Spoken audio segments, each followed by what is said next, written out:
The cells in your body are currently making copies of themselves in order to replace old and worn out cells. This is called mitosis, or simply cell division, and hundreds of genes in our DNA are making sure that it happens at the right time and the right pace. First, there's proto-oncogenes, which are like the gas pedal of a car, increasing the rate of cell division. Then there's tumor suppressor genes, which act like the brakes. But DNA mutations can turn proto-oncogenes into oncogenes, which are a hyperactive version of themselves, while disabling tumor suppressor genes. Now, the gas pedal's being floored and the brakes don't work.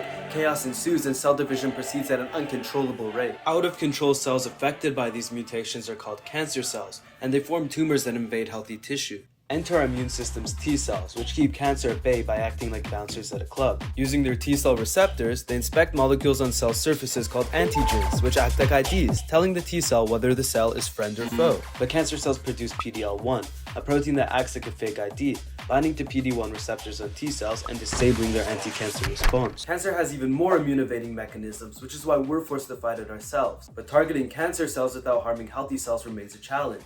To overcome this challenge, let's head over to cancer's DNA. Cancer contains mutated genes that produce abnormal proteins known as neoantigens. Scientists can sample a patient's tumor and extract mRNA, which contains the genetic instructions for producing neoantigens. After sequencing, a machine learning algorithm selects a few that are predicted to best stimulate T cells, and they're injected into the patient. On a cellular level, protein factories known as ribosomes use the mRNA as a recipe to produce neoantigens. Once produced, they form a complex with MHC class I molecules, which are like display stands on the cell surface that T cells are activated by. When a T cell recognizes a cancer cell's neoantigen, it releases perforin to form pores in the cell membrane. Granzymes enter through these pores, signaling the cancer cell to undergo apoptosis, which is programmed cell death.